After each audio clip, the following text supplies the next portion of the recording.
피청구인에 대한 파면 결정을 정당화할 정도로 중대한 헌법이나 법률 위반의 사유가 존재한다고 보기 어렵습니다.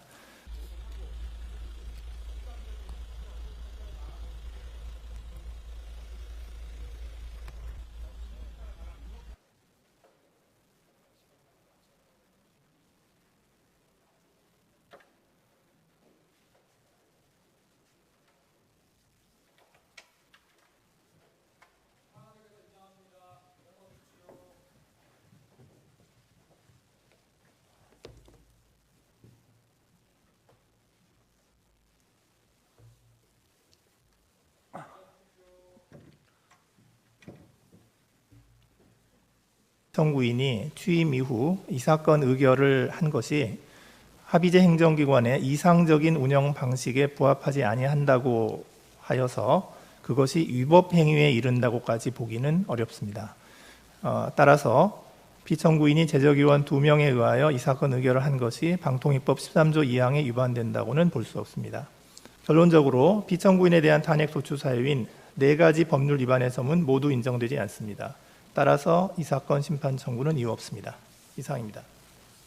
헌법 21조가 보장하는 방송의 자유의 의의 및 방통위를 합의제 기관으로 설치한 입법 취지를 고려하여 방통위법 13조 2항을 합헌적으로 해석하면 위 조항은 방통위가 상임위원 5인으로 구성된 상태를 전제로 하여 제적위원 과반수의 찬성으로 의결하도록 한 규정이고 불가피하게 5인 미만으로 의결하더라도 3인 이상의 위원이 제적하는 상태에서 제적위원 과반수의 찬성이 필요하다고 보아야 합니다.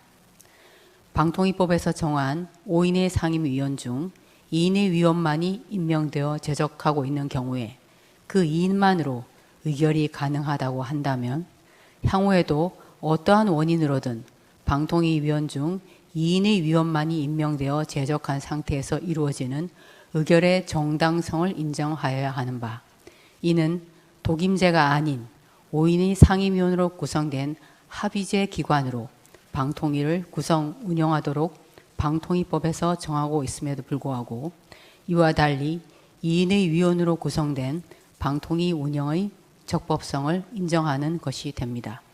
이러한 해석은 방통위가 방통위법 규정과 입법 취지에 정면으로 반하는 상태로 운영되는 것을 용인하는 결과를 초래할 위험성이 있습니다.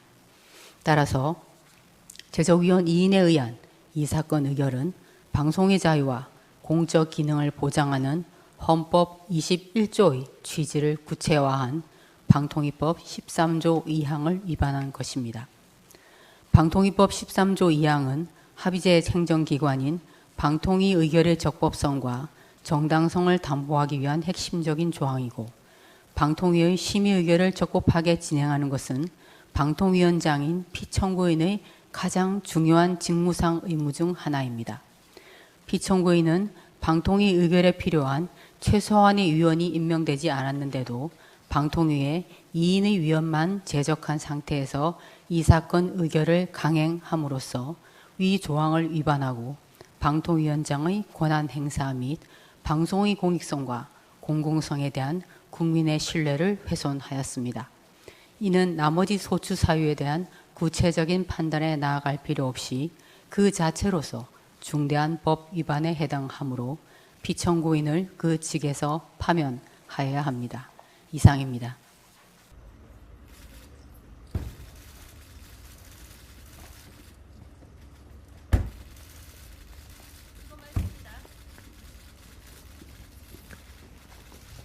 숫자가 4대 4든 5대 3이든 기각 판단이 났고 이 기각 판단은 헌법재판소 전체의 뜻입니다.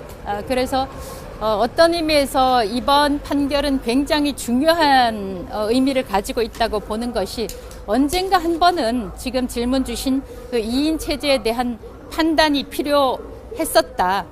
이번에 제가 헌법재판소에 가지 않았다 하더라도 언젠가는 한번 이슈가 될 뻔했다라는 생각을 합니다. 그리고 이번에 헌법재판소가 아주 깔끔하게 정리를 해주셨다. 2인 체제는 적법한 것이다. 그리고 국회에서 어떤 이유로든 어깃장을 나서 상임위원을 임명을 하지 않을 때 행정부가 제대로 기능을 할 수가 없습니다. 그런 일이 다시는 되풀이되지 않도록 두 명의 상임위원들만으로도 필요한 업무를 행정부에서 하라 하는 것이 적법하다. 이런 의견을, 이런 판단을 헌법재판소에서 했고, 다시는 국회에서 이런 일을 반복하지 않게 되어서 저는 개인적으로 참 보람이 있던 사건이었다라고 생각을 합니다.